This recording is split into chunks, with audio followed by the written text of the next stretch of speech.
23, 24, 25, 26. Louvo a Deus pela vida dos meus pais que estão me acompanhando. Deus continue abençoando a vida de vocês. Amo muito vocês. Amém. Primeira carta de Paulo à igreja em Corinto, capítulo 11, versículo 23, versículo 24, versículo 25 e o versículo de número 26. Quem achou diz amém? Amém. Diz assim: porque eu recebi do Senhor o que também vos ensinei. Porque eu recebi do Senhor o que também vos ensinei. Que o Senhor Jesus, na noite que foi traído, tomou o pão e, tendo dado graças, o partiu e disse: tomai e comei, isto é meu corpo, que é partido por vós. Fazei isto em memória de mim. Semelhantemente, também depois de cear, tomou o cálice, dizendo: este cálice é o Novo Testamento no meu sangue. Fazei isso todas as vezes que beberdes em memória de mim. Porque todas as vezes que comerdes este pão e beberdes este cálice, anunciai a morte do Senhor até que venha. Você aceita dando glória a Deus? Glória a Deus! Aleluia! Aleluia!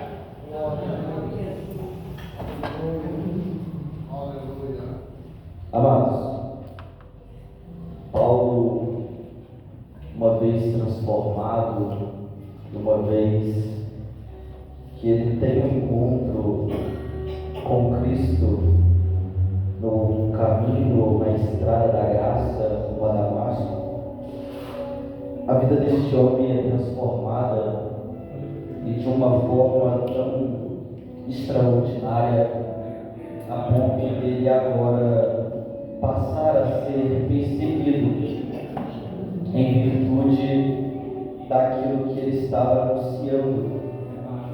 Porque o Paulo, que outrora perseguia os cristãos, aqueles que anunciavam Jesus Cristo, agora ele tivera um encontro com Jesus. E mediante este encontro, ele agora se torna um dos maiores escritores do Novo Testamento. E a pergunta que fica é: o que levou Paulo a escolher a cidade de Corinto para executar a sua obra missionária? A primeira razão que Paulo ele escolhe a cidade de Corinto é a razão geográfica, porque a cidade de Corinto ela ficava rodeada de cidades. Então ali o comércio era intenso, o fluxo de comércio das pessoas que passavam pela cidade de Corinto era intensa. Então era uma cidade que estava ligada a várias cidades. Essa é a primeira razão que Paulo ele escolhe a cidade de Corinto para exercer o seu ministério ali e pregar o Evangelho de Cristo naquela cidade. A segunda razão é a razão cultural. A cidade de Corinto era uma cidade onde tinha grandes teatros, danças, jogos, ou seja, aquilo ali de uma forma atraía visitantes, pessoas para a cidade de Corinto. Com isso, Paulo visava o fluxo de pessoas que vinham para aquela cidade de Corinto, pessoas que vinham para se divertir, pessoas que vinham para participar dos teatros, dos jogos, das danças. Então essa foi a segunda razão a qual Paulo ele escolheu a cidade de Corinto para ser ali um campo missionário. A terceira razão é a razão social, porque aquela cidade não somente tinha ali os seus jogos, as suas danças, os seus teatros, que chamavam a atenção das pessoas, mas também era uma cidade que tinha capacidade de poder abrigar essas pessoas. Era uma cidade que tinha ali os seus hotéis, as suas hospedagens, E ali era uma cidade que tinha a capacidade de abrigar tantas pessoas. A quarta razão é a razão moral. Se tratava de uma cidade moral onde a prática da prostituição crescia cada vez mais. A saber, tinha um templo ali, a qual tinha 1000 prostitutas. Então, ali a prostituição, o pecado era avassalador. Essa foi a quarta razão que levou Paulo a escolher Corinto para exercer o seu ministério ali, para ele propagar o Evangelho de Cristo naquela cidade. É interessante porque Paulo ele vai escrever essas cartas visando exortar aquela igreja que estava em Corinto. Uma vez que a igreja começa a crescer, também surgem os seus problemas. Porque não existe igreja perfeita. Todas as igrejas, elas têm os seus problemas, até porque a igreja é formada de pessoas.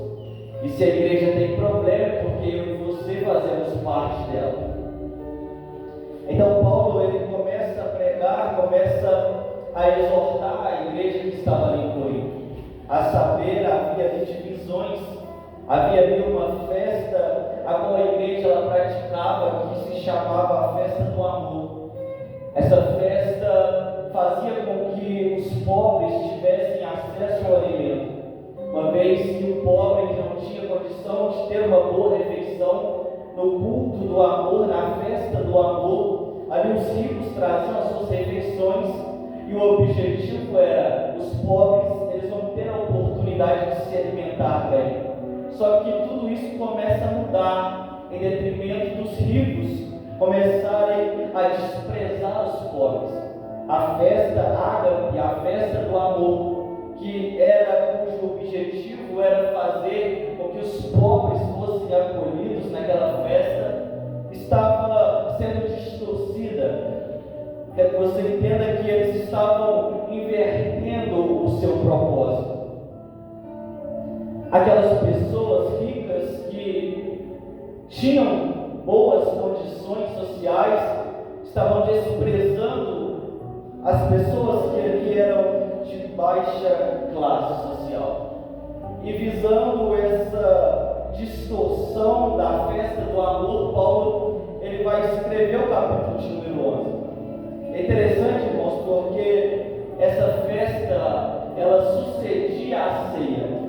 Então Paulo ele olha para os irmãos ceando e começa a perceber algo. Olha, não basta somente participar da ceia por participar.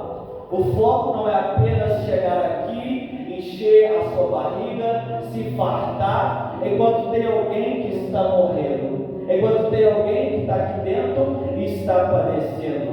Os ricos se embriagavam, os ricos chegavam até ali e saíam com as suas barrigas cheias, mas os pobres estavam ali e estavam sendo desprezados. Ou seja, o culto está sendo distorcido. O seu foco, que era alcançar os pobres, estava sendo distorcido. E aí Paulo ele começa a pregar, a exortar essa igreja. E eu gosto disso aqui porque ele começa o capítulo de número 23 dizendo: olha, porque eu recebi do Senhor.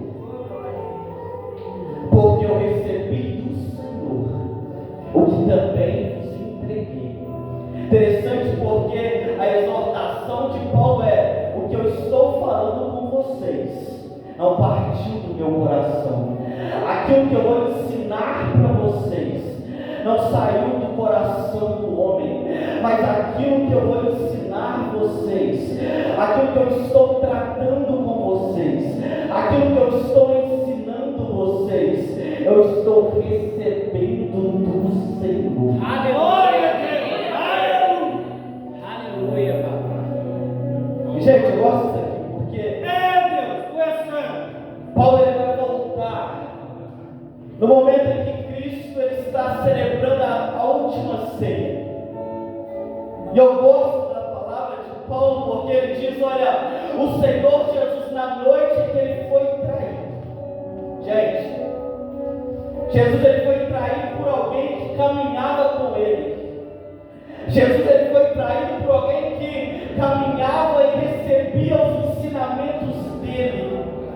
E se tem uma coisa que causa dor é a traição. Se tem uma coisa que é ser traído por alguém que caminha com você. Se tem uma coisa que causa dor, é quando alguém que você confiava vira as costas para você. Se tem uma coisa que dói, é quando alguém que você olhava e dizia: olha, essa pessoa aí eu posso confiar. E no momento que você mais precisava, no momento que você mais achava que ela ia te ajudar, ela vira as costas para você. Estamos falando de uma traição vinda por um dos discípulos que caminhavam com Cristo na noite que ele foi traído. Irmãos, é inevitável a noite da traição. Se Jesus ele passou por esse momento, quem somos eu e você para não passarmos por esse momento da traição? Jesus ele foi traído. E a pergunta que fica é: o que Jesus fez na noite da traição? Alguém já vai começar a entender o que eu quero dizer aqui. A pergunta que eu faço a você é: o que Jesus fez na noite da traição? Na noite em que ele foi traído. Será que ele abandonou o propósito? Na noite em que ele foi traído, será que ele olhou para o pai e disse: pai, eu fui traído, não dá para continuar? O que Jesus fez na noite em que ele foi traído? Gente, eu gosto de Cristo porque Jesus ele não para diante da traição.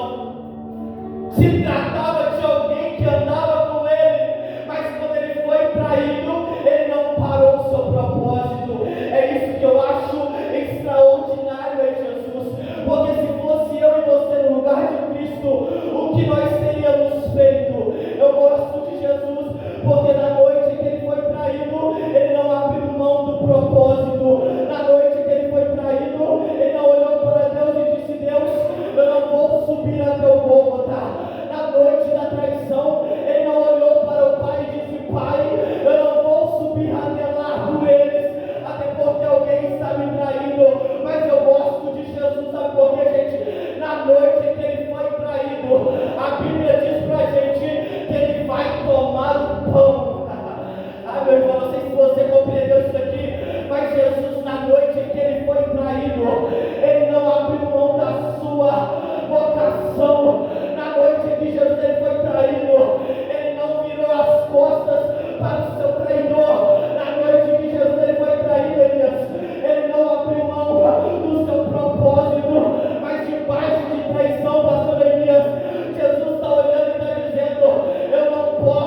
Jesus aqui está nos ensinando uma lição. A mal conduta do traidor, ela não tem capacidade de mudar quem eu sou. E aqui entra a importância de você saber quem você é, de qual o seu propósito e para onde você está indo. Porque na noite da traição, ele toma o pão, ele parte o pão, ele ergue o pão para o céu e diz: Pai, muito obrigado. Glória a Deus. Na noite da traição, gente, isso aqui é extraordinário. Na noite da traição, ele ainda tem força para pegar o pão. Na noite da traição, ele ainda tem força para erguer o pão. Na noite da traição, ele ainda tem força para dizer: Pai, muito obrigado. Na noite da traição, na noite em que ele foi traído. Glória a Deus, aleluia.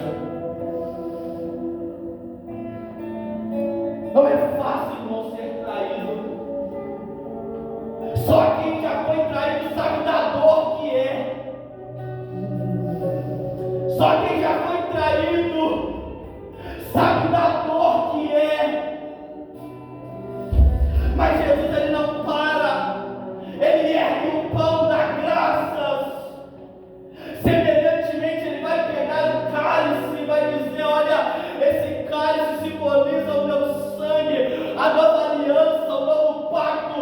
Mas o que eu acho interessante é que primeiro ele levanta o pão, porque ele diz: olha, o pão representa o meu corpo, que é dado por vós. Eu vou repetir isso aqui de novo para ver se alguém vai reagir a essa palavra. Ele está erguendo o pão, ele está dizendo para os discípulos: olha, eu quero que vocês saibam de uma coisa: este pão simboliza o meu corpo, que é dado por vós. E em seguida ele diz: olha, o vinho representa o meu sangue, a nova aliança, o novo tempo. Mas para que o novo tempo chegasse, foi necessário a morte do Cordeiro. Para que o novo tempo fosse estabelecido, o novo pacto, para que eu e você vivêssemos a nova aliança, foi necessário o corpo ser partido, para que nós hoje, nesse século que a gente está vivendo, pudéssemos participar do novo de Deus. Foi necessário ele ser moído, foi necessário ele sofrer, foi necessário ele padecer, para que você vivesse a nova aliança. Glória a Deus, aleluia. Irmãos, não tem como olhar para esse texto e ficar calado.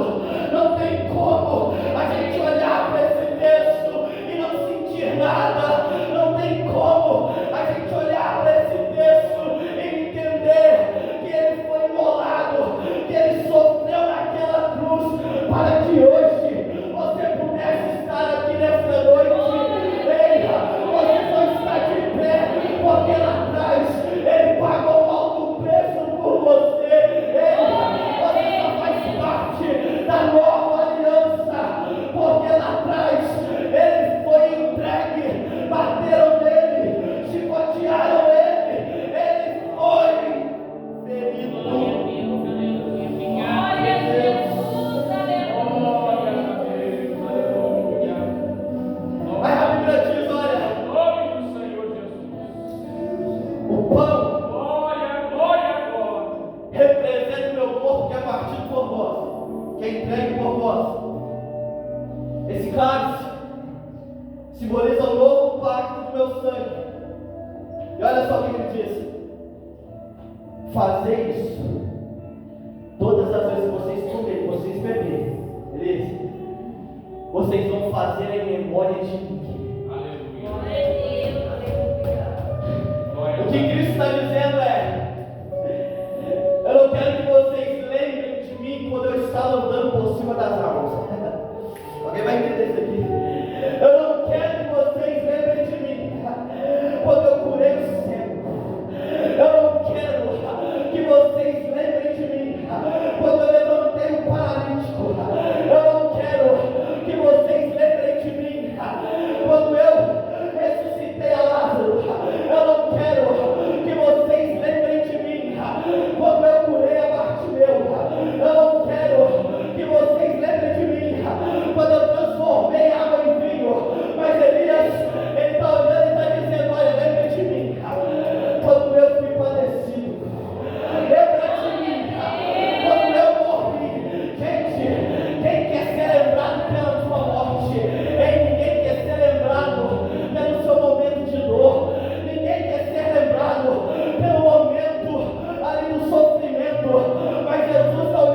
a minha morte que trouxe glória.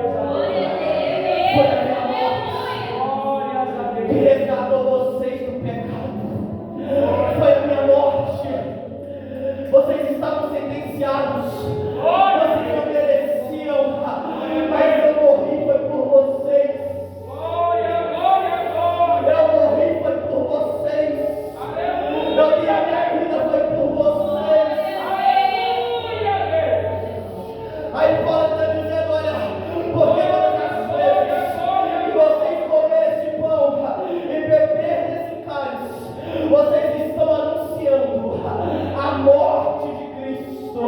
Todas as vezes que vocês tomarem do pão, todas as vezes que vocês comerem do pão, todas as vezes que vocês participarem de beberem do vinho, que tipifica o meu sangue, que foi derramado por vós, vocês estão o quê? Anunciando a minha morte. Na Santa Ceia, você tem que olhar para o passado. Vamos repetir isso aqui. No momento da ceia, vocês devem olhar para o passado.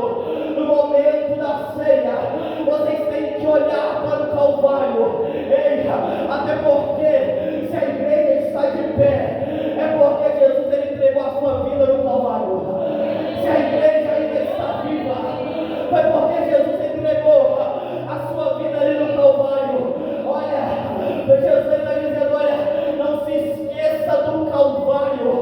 Não esqueçam de anunciar a minha morte. Não esqueçam que eu paguei um alto preço por vocês.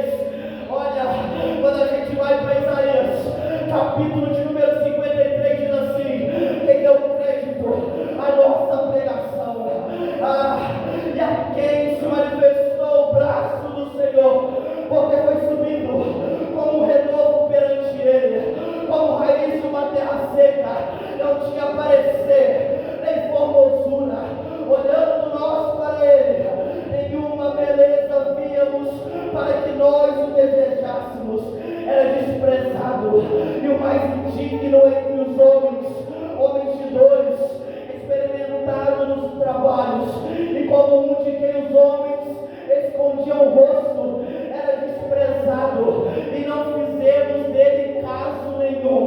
Versículo de número 4: verdadeiramente ele tomou sobre si, verdadeiramente ele tomou sobre si as nossas enfermidades e as nossas dores levou sobre si, e nós o reputamos por aflito, ferido de Deus e oprimido.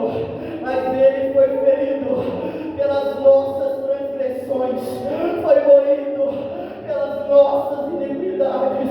O castigo que nos traz a paz estava sobre ele, e pelas suas pisaduras, eu não sei se alguém está entendendo isso aqui, e pelas suas pisaduras fomos sarados. Jesus passou por tudo isso, foi por amor a você. Jesus, ele foi desprezado, foi por amor a você. Jesus, ele sofreu, foi por amor a você.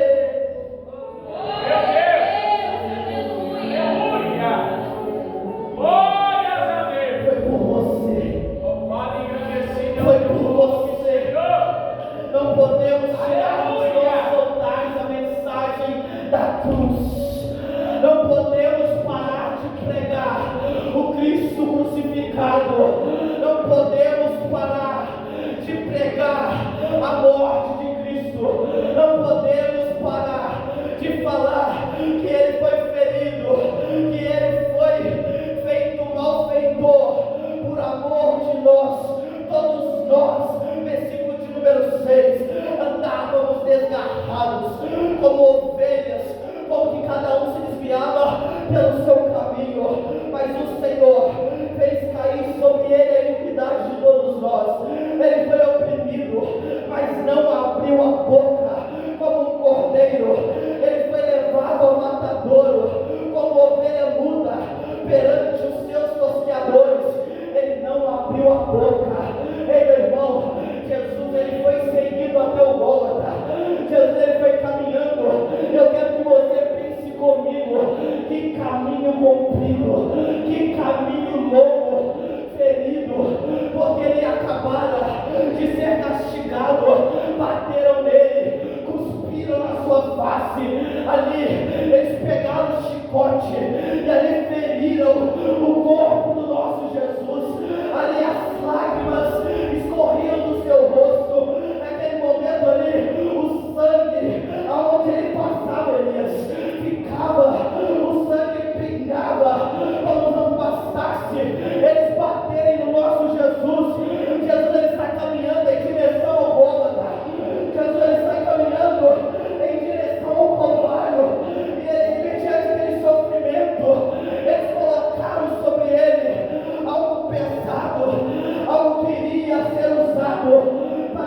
no momento da crucificação,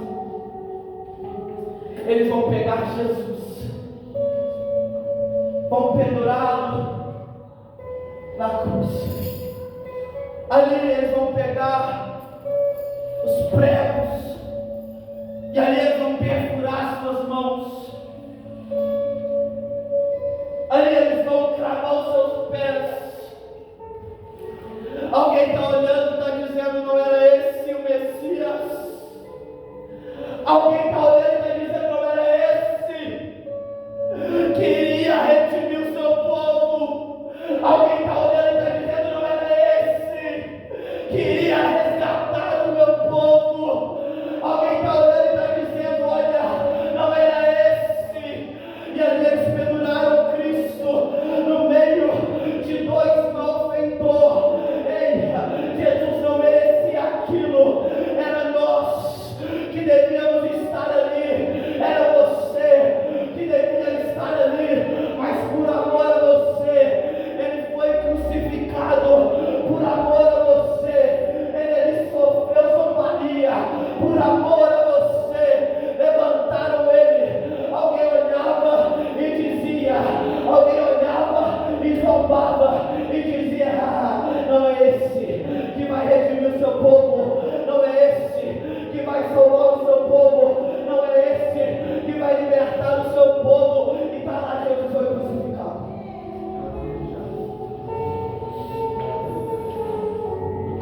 Jesus, ele foi crucificado. Jesus, ele foi crucificado. Jesus, ele foi crucificado. Mas a Bíblia diz que no terceiro dia ele foi crucificado. Mas a Bíblia diz que no terceiro dia, aleluia, a pedra foi removida. Alguns se correram bem cedo para ver se ele estava ali naquela tumba, mas quando chegaram lá, a pedra já estava removida. E a pedra removida é uma mensagem: ele não está mais aqui, mas ele já ressuscitou. Ele não está mais aqui, mas ele já ressuscitou. E com a sua morte, com o seu sangue derramado, ele resgatou a nossa humanidade. Com o seu sangue derramado no Calvário, foi zombado, foi tido como malfeitor, não abriu a boca como cordeiro mudo. Ele foi levado ao matadouro, mas não abriu a boca, porque ele estava consigo. Tem uma igreja que vai se levantar, tem uma igreja que vai me adorar, tem uma igreja que elas vão olhar e vão ver que tudo valeu a pena. Tem uma igreja que não vai se esquecer, tem uma igreja que vai celebrar, tem uma igreja que vai se alegrar.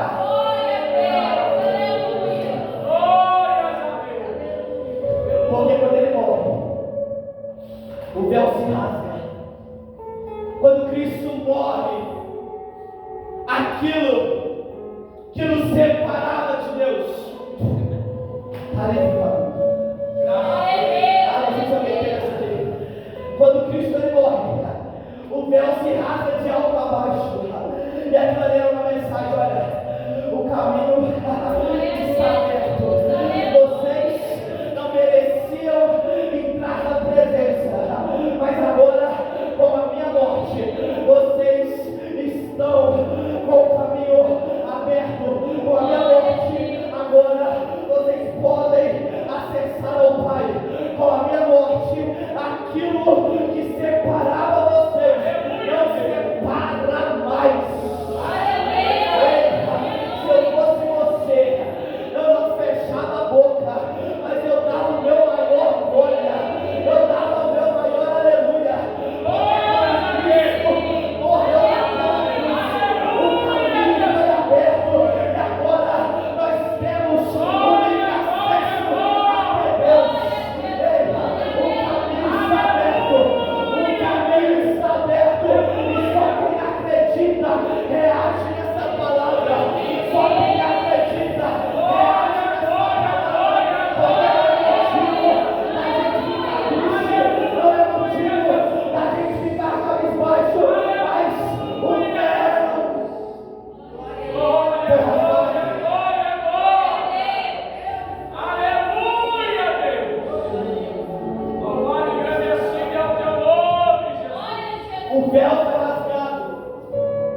purificação dos seus pecados.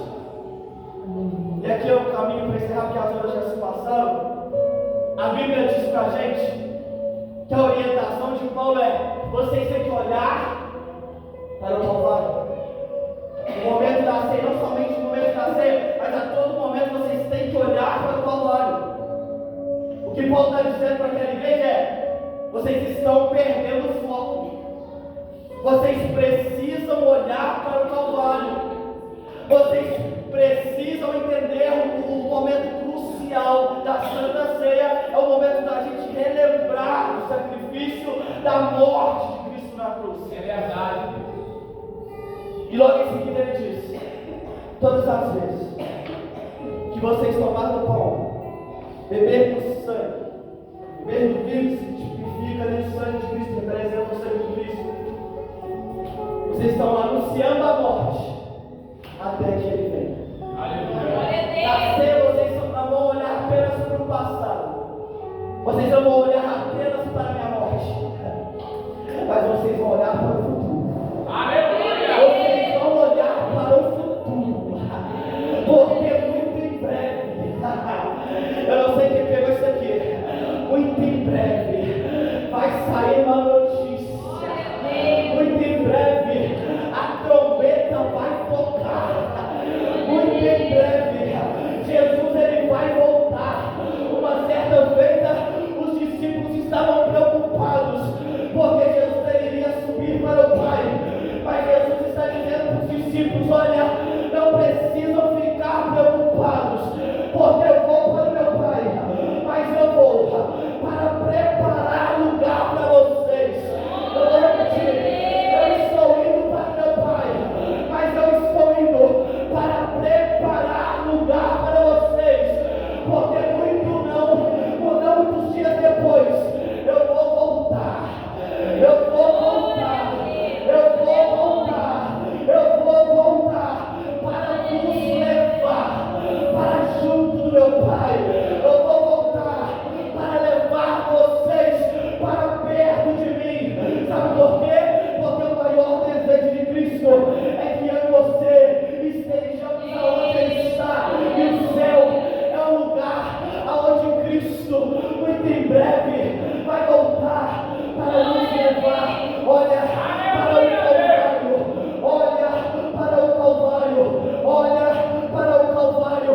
Vê se não valeu a pena, vê se não valeu a pena Jesus sofrer, vê se não valeu a pena Jesus continuar. Ei, pensa comigo: se Jesus tivesse parado na noite que foi traído, pensa comigo, se Jesus ele tivesse parado no momento em que zombaram dele, pensa comigo, se Jesus ele tivesse parado no momento em que cuspiram na sua face, pensa comigo, se Jesus ele tivesse parado no momento em que bateram nele, pensa comigo, se Jesus ele tivesse parado no momento em que pregaram suas mãos naquela cruz, pensa comigo, se Jesus ele tivesse parado no momento em que pregaram seus pés, pensa comigo, se Jesus ele tivesse parado naquele momento de sofrimento, naquele momento de dor, mas glória a Deus, aleluia, que Jesus ele não parou,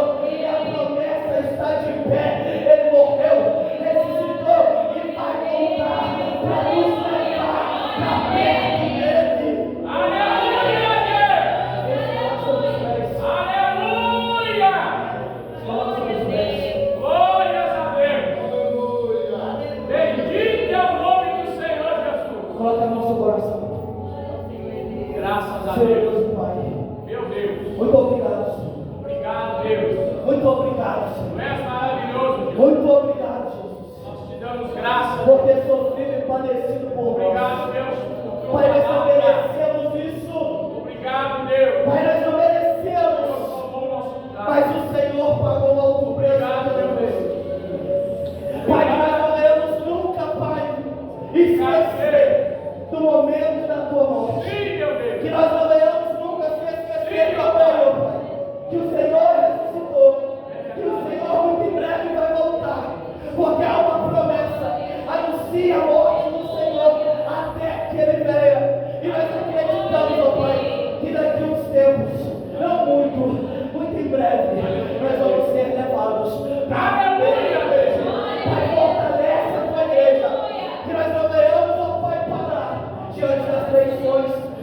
das lutas, diante das dificuldades, porque o Senhor nos ensinou que vale a pena ir até o fim, que vale a pena cumprir o propósito do Pai. Muito obrigado, Jesus, por tudo. Obrigado, meu Deus. Jesus. Aleluia, Deus. Glória a Deus. Aleluia. Aleluia. Louvado seja o nome do Senhor. Glória a Deus. Glória a Jesus. Aleluia. Amém, irmãos? Amém. Glória a Deus. Jesus pra mim. Jesus é tudo pra mim. Ele é o tesouro que eu tenho. Guarda meu peito, ele é tudo pra mim. Ele é o tesouro que eu tenho. Guarda meu peito, ele é tudo pra mim.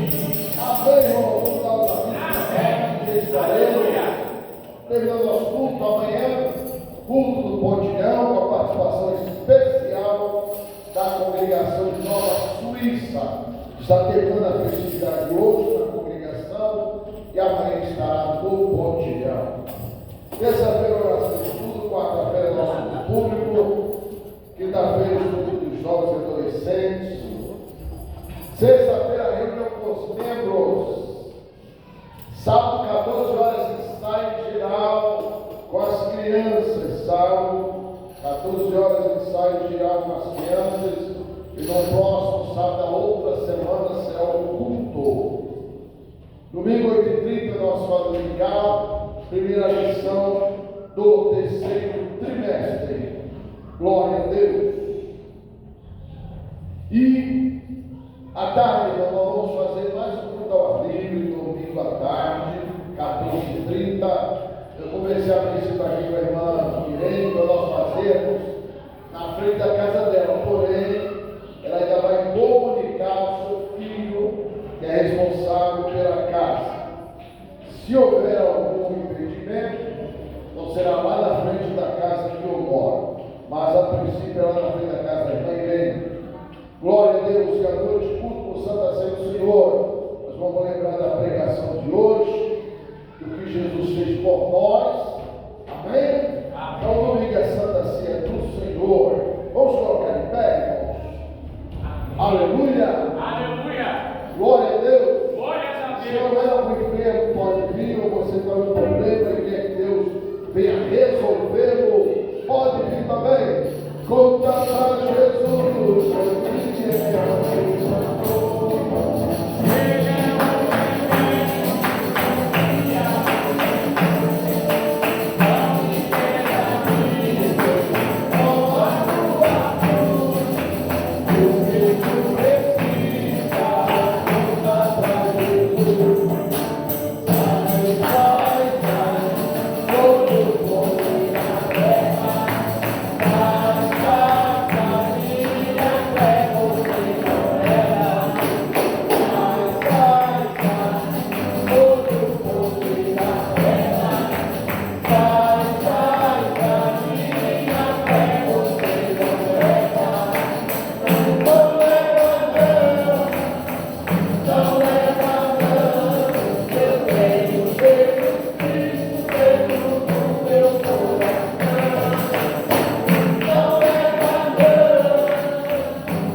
Jesus dá solução ao problema que estiver vivendo. Vamos orar, toda vez que eu fechar orando.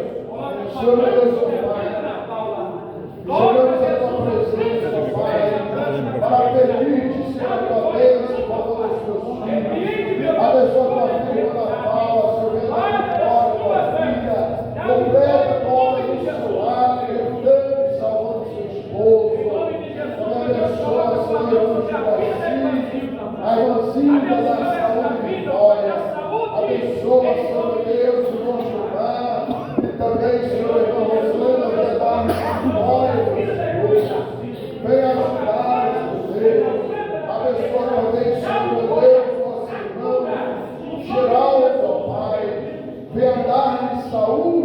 Senhor. Senhor, a tua palavra diz, o Senhor levou sobre si as nossas dores, as nossas enfermidades, e pelas tuas pisaduras sarados, Senhor. Pai, que o Senhor continue nos dando vitórias, nos ajudando em tudo, Deus.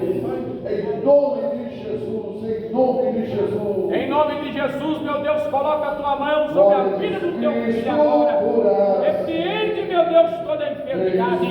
Da saúde, força, em nome de Jesus.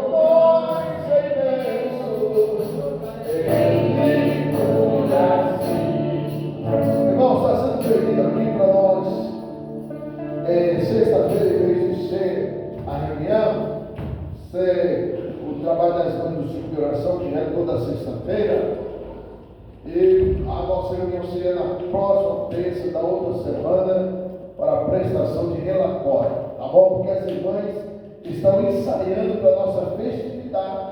Já vamos entrar, se não me engano, no mês da festividade, dia 19 e 20. Nós vamos querendo sexta-feira para ensaiar. Mas sábado nós teremos a Santa Ceia, a leitura interior da Santa Ceia, e na terça-feira seguinte, reunião de membros para a prestação de relatórios. Amém? Glória a Deus. Vamos orar agora.